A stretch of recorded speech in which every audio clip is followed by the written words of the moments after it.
네, 널сон 서유정 교수입니다. 오늘은 커뮤니케이션 세 번째 시간이죠. 오늘은 여러분과 함께 비언어적인 요소 중 공감이라는 부분에 대해서 한 번 더 얘기를 해보겠습니다.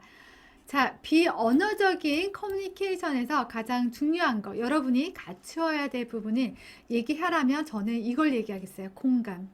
공감 능력이 있어야지 이 비언어적인 커뮤니케이션을 잘 해석하고 이해할 수 있고 그들에게 또 이 비언어적으로 대화할 수 있다라는 말씀을 좀 드려요. 이 공감이 뭐냐?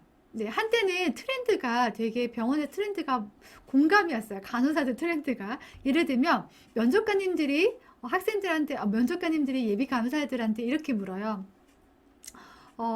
간호사의 자질 중에서 당신이 생각하는 지원자가 생각하는 가장 중요한 자질은 뭐라고 생각하나요? 라고 물으면 지원자들이 다 예비 간호사들이 공감요. 네, 이렇게 대답 많이 했어요. 그러면 또 이렇게 묻죠. 네가 생각하는 공감은 뭐고 그리고 우리 병원에 할 수 있는 네가 공감을 할 수 있는 것들은 어떤 것들이 있겠나? 네, 이렇게 물으면 되게 당황스러워 하시는 분들이 많았어요. 왜냐하면 공감이 어떤 건지 그냥 어렴풋이는 알겠는데 정확하게 모르겠고 이거에 대해서 내가 어떻게 공감을 할 수 있는지에 대해서 생각해 본 적이 없는 거예요. 오늘은 그런 것들에 대해서 잠깐 말씀을 한번 드려보도록 하겠습니다. 공감이라는 거는요, 엠파시라는 거는 동정과 달라요. 먼저 공감의 정의는요, 네가 돼보는 거예요.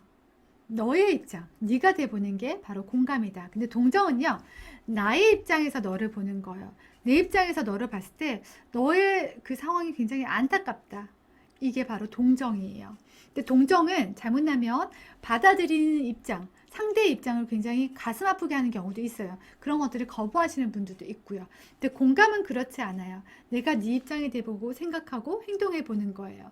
근데 그게 바로 공감이라는 거예요. 자, 공감의 예시를 한번 들어볼게요. 여러분들 오늘 또 지하철 타신 분들이 있죠? 이게 지하철 계단인데요. 우리는 아무 생각 없이 지하철 계단 그냥 오르내리죠. 근데 for some, 어떤 사람들한테는요, 여기가 is Mount Everest인 거예요. 어떤 사람요? 여러분, 앞으로 여러분들이 임상, 실습지에서 보실 분들요.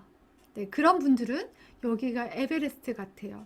휠체어 타면 여기가 에베레스트고요. 목 빠지게 되면 에베레스트고 여러분도 당장에 지금 발목이라도 한번 삐면 여기가 에베레스트가 되는 거예요. 자, 내가 네 입장이 돼보는 거.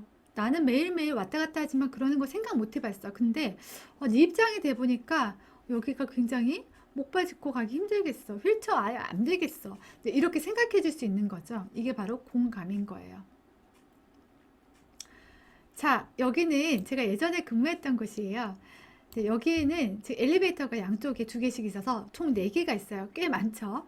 그리고 여기 7층이에요. 그럼 엘리베이터가 한번 왔다 갔다 하면 굉장히 빨리 왔다 갔다 할 것 같아도 병원에는 엘리베이터 사용하시는 분들이 굉장히 많잖아요. 4대인데도 부족해요. 환자들이 꽉꽉꽉 차 있고 이 7층까지 올라오려면 한참 걸려요. 근데 여기가 소아청소년과였는데 여기 엄마와 아이가 서 있어요. 1층에 가려고. 그러면 어떻게 되냐면 여기 앞에 큰 로비가 있었는데 아이가요, 일단은 엘리베이터 기다릴 동안 가만히 있는다 안 있는다?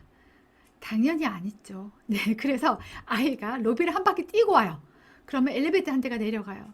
그럼 엄마가 한숨을 이렇게 쉬면서 다음 엘리베이터를 눌러요. 가장 가까운 엘리베이터를 누르고 나서 또 아이 손을 꽉 잡아요. 그럼 아이가 이러면서 또 나와요. 그리고 또 한 바퀴 또 돌고 와요. 네, 그럼 엄마가 굉장히 열이 받겠죠. 그리고 또다시 네, 세 번째 엘리베이터를 눌러요. 그리고 겨우 탔어요. 애 손을 꽉 잡고 탔어요. 그러면 엘리베이터 타면 엄마가 먼저 나오는 게 바로 이거였어요. 이거였어요. 그러니까 주변 사람들이요, 네, 이렇게 얘기해줬어요. 애들이 뭐 무슨 죄냐. 애들이 다 그렇지 뭐. 네가 좀 이해해. 엄마 네가 진짜 지금 힘든 시기겠구나. 이렇게 다 얘기했어요. 굉장히 동정 얘기를 했었죠. 그런데 제가 옆에서 본 느낌은 이 엄마 진짜 엄마의 입장이 됐을 때 이게 정말 힘들겠구나. 지금 이런 일들이 혹시 내가 해줄 수 있는 일이 없을까? 도와줄 수 있는 일이 없을까? 이거에 대한 해결책이 없을까? 라는 생각을 해봤어요. 그리고 나서 이 창에다가요, 이걸 만들어 봤어요. 네, 뒤에서 보면 이 건물에 스파이더맨이 붙어 있어요. 그리고 하늘에 이런 것들 떠 있죠. 이게 우리가 보면 이거 별거 아니잖아요. 네, 근데 아이는 이걸 보고 서 있는 거예요. 로비를 뛰지 않아요. 이걸 보고 엘리베이터 옆에 서 있어요. 네, 엄마 입장에서는 굉장히 고마운 일이 된 거죠. 네, 그들의 입장을 공감하기 시작하면요, 또 다른 방법들이 보여요. 네, 그런 모든 것들이 가장 중요한 거는 바로 공감에서부터 시작된다는 거. 여기는 여러분 무슨 병동일까요? 네, 이렇게 부르면 다들 이렇게 얘기해요. 한 900만 원, 1000만 원쯤 하는 건강검진센터에 네, 프로그램 안에 있는 병실 아닐까요? 라고 얘기해요. 네, 실제로 좋아 보여서 좀 그렇게 보이기도 하죠. 근데 여기는요, 여러분 놀라지 마세요.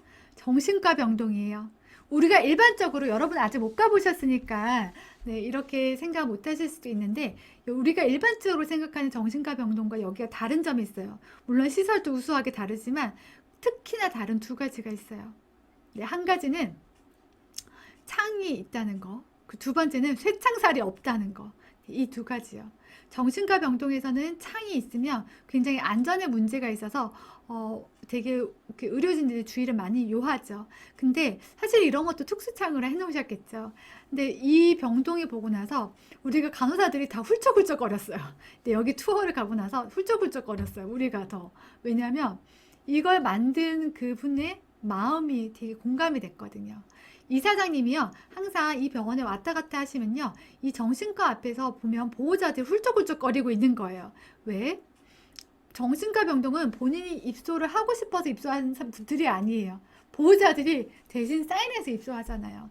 보호자들은요, 어쩔 수 없이, 지금 상황이 어쩔 수 없이 그를, 내가 사랑하는 가족을 안에 넣을 수밖에 없는, 이 정신과 병동 안에, 이 쇠창살 안에 넣을 수밖에 없는 그들의 상황이 있는 거예요. 근데 거기에 본인이 사인한 거예요. 근데 그걸 보면서 너무 가슴 아파서 내가 사랑하는 가족 안에 두고 나와야 되는 이게 너무 가슴 아픈 거예요. 그래서 밖에서 항상 훌쩍훌쩍 거리는 거예요. 그래서 이 마음에 대한 공감을 이 이사장님이 하신 거예요. 그래서 이렇게 병동을 확 이렇게 만들어가지고 창도 확 넓게 만들어서 보호자분 걱정하지 마세요.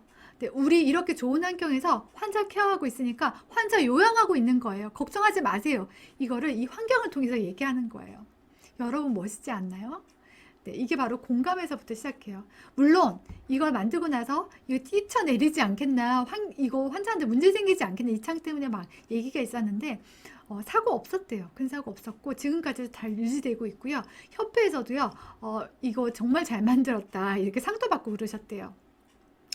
제가 말씀드리고 싶은 거는 여러분 공감하기 시작하면요, 안 된다, 그거 안 된다, 이런 얘기들이 아니라 어떻게 하면 이 사람 도울 수 있을까? 그의 마음을 공감하기 시작하면 이런 것부터 생각이 들어요. 그러면 이렇게 다른 방법, 또 다른 것들도 만들 수 있어요. 그를 위해서, 환자들, 대상자를 위해서. 이건 굉장히 돈도 많이 들어가고 굉장히 시설적인 큰 거지만 여러분이 할 수 있는 것도 많아요. 예를 들면 여러분들이 나중에 봤더니 설명서나 이런 것도 굉장히 크기가 작아요. 그리고 글씨가 굉장히 작은데 이런 거 다시 쳐서 크게 만들 수 있는 거죠. 네, 노인 환자용을 위한 그런 것들. 네, 여러분들도 얼마든지 하실 수 있어요. 만약에 그 마음의 공감으로부터 시작되신다면, 여러분들 마음에 그를, 대상자를 공감하고 싶어하는 그 마음이 있다면 여러분들은 언제나 시작 가능하다. 공감에 좋은 표현들이 있어요. 아, 그러셨구나. 많이 힘드셨겠어요? 많이 불편하셨겠어요? 네, 아, 그러셨구나. 많이 힘드셨겠어요? 많이 불편하셨겠어요? 정말 힘든 사람한테요, 아, 진짜 마음이 지금 많이 힘드시겠네요 얘기하면 펑펑 울기 시작해요. 진짜 힘든 사람들 그때 얘기하면요. 여러분, 여러분이 간호학생이라서 못할 것 같죠? 아니에요. 환자들은요, 언제나 위로받고 싶어 하고요. 환자들은 병원에 가면요, 그들의 편이 없다 생각해요. 근데 여러분들이요, 저는 공감하는 여러분들이 그들의 편이 되어줬으면 좋겠습니다. 간절히 또 그런 것들을 바라봅니다.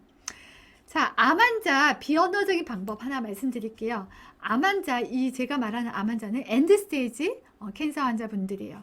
그런 분들은 이런 비언어적인 방법 어떻게 사용하냐, 이런 분들한테는요, 당신 운동도 하고요, 이렇게 지금 잘 먹어야 돼요. 그래야지 희망적인 얘기들, 그래 살 수 있어요.